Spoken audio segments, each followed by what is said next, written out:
Perang Ukraina yang telah berlangsung hampir 2 bulan belum menunjukkan tanda-tanda Rusia yang jauh lebih perkasa bisa dikatakan menang, bahkan setelah militernya melakukan serangan yang sangat merusak.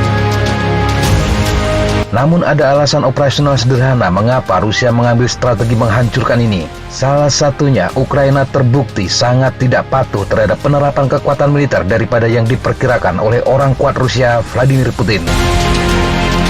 Ini bertentangan dengan apa yang tampaknya diyakini Putin sebelum serangan. Militer Ukraina disebut akan disambut dengan hangat oleh warga Ukraina. Keyakinan ini didasarkan pada anggapan bahwa budaya Ukraina lebih merupakan budaya Rusia. Tetapi kemudian situasi lapangan membuka fakta yang berbeda. Orang Ukraina ternyata memiliki identitas dan budaya nasional sendiri, dan identitas ini tidak dapat ditenggelamkan dengan ancaman kekerasan. Memang banyak warga yang memilih mengungsi dan meninggalkan rumah mereka, tetapi juga tidak sedikit yang memilih untuk tetap tinggal dan melawan meski resikonya adalah kematian dan juga kehancuran. Bahkan di beberapa bagian negara di mana bahasa Rusia terkonsentrasi seperti di Mariupol, pertempuran sangat keras terjadi. Ukraina tidak mau menyerah bahkan ketika sudah terkepung dan babak belur. Ini bukan hanya soal wawasan sosiologis. Ini adalah pelajaran militer yang besar yang sebenarnya telah dipelajari Washington dengan susah payah dalam serangkaian kampanye militer yang gagal selama 50 tahun terakhir.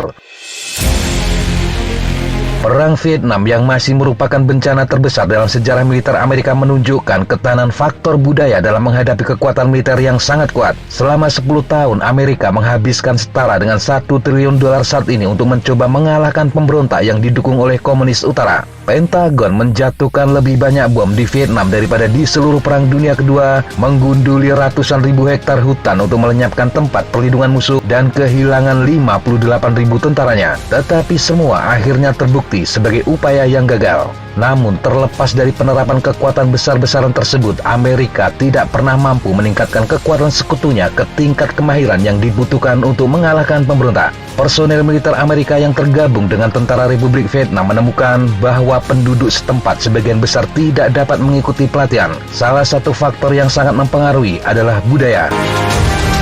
Amerika mengalami pengalaman serupa 2 dekade kemudian ketika memimpin upaya PBB untuk memulihkan stabilitas dan demokrasi di Somalia. Kampanye yang diwarnai dengan tragedi Black Hawk Down itu tidak mampu mengakhiri perang saudara yang telah berlangsung lama dan telah menewaskan 500.000 orang Somalia. Faktor utamanya karena budaya politik berbasis klan negara itu tidak sesuai dengan standar pemerintahan Barat. Terlepas dari penerapan kekuatan militer yang kuat, Amerika akhirnya menarik semua pasukannya, dan perang saudara Somalia berlanjut hingga hari ini.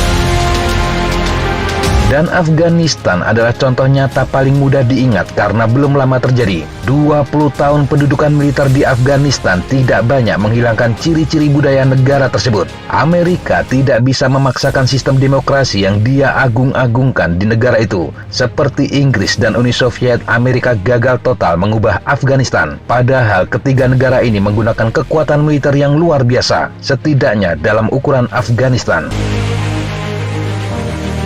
Lalu datang kampanye Irak yang dimulai dengan premis salah bahwa Saddam Hussein sedang mengejar senjata pemusnah massal. Saat perang masih berkecamuk, segera terlihat bahwa banyak asumsi lain yang mendasari upaya tersebut juga keliru. Terutama penilaian bahwa orang Irak akan dengan senang hati menerima pemerintahan non-sektarian. Keyakinan Washington bahwa budaya Irak adalah moderat dan kosmopolitan terbukti sepenuhnya salah arah. Bantuan militer dan ekonomi besar-besaran tidak banyak mengubah ciri-ciri budaya negara itu. Lalu Rusia menyerang Ukraina. Vladimir Putin memulai apa yang disebut sebagai operasi militer khusus ke Ukraina tersebut dengan serangkaian kesalahpahaman. Di antaranya bahwa banyak penduduk setempat memiliki sedikit loyalitas kepada lembaga-lembaga pribumi dan merasakan afinitas yang kuat terhadap budaya Rusia. Dia sekarang menghadapi situasi yang berbeda. Ukraina berjuang dengan gigih untuk melawan dominasi Rusia selama mereka memiliki sarana untuk melakukannya. Dan jika mengacu pada kasus Vietnam, Somalia, Afghanistan, serta Irak, maka tidak ada kekuatan militer yang akan menggoyahkan keyakinan dan keunikan bangsa mereka. Tetapi Rusia sudah masuk medan perang dan mundur sepertinya akan menjadi pilihan sulit. Rusia mungkin menyadari satu-satunya cara untuk memenangkan Ukraina adalah dengan melakukan serangan yang benar-benar menghancurkan dan dengan jumlah korban sipil yang tinggi. Sebuah langkah yang kemudian menyulut tudingan banyak negara bahwa Rusia sedang melakukan genosida, upaya untuk menghapus budaya sebuah negara.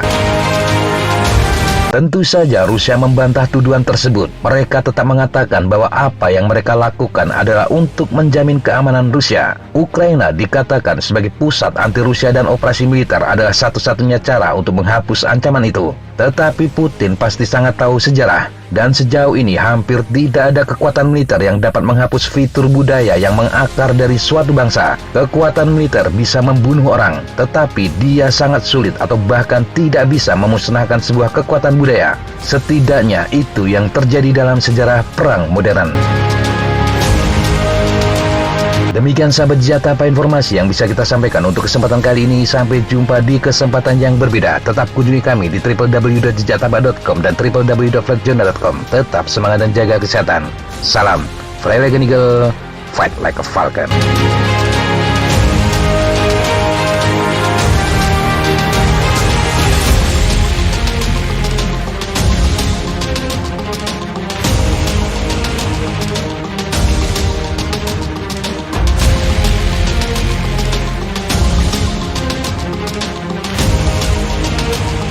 Looks like that's all I'm going to take today. Okay, sir. Thanks for coming. Have a good flight. Hey, thank you guys. Appreciate it.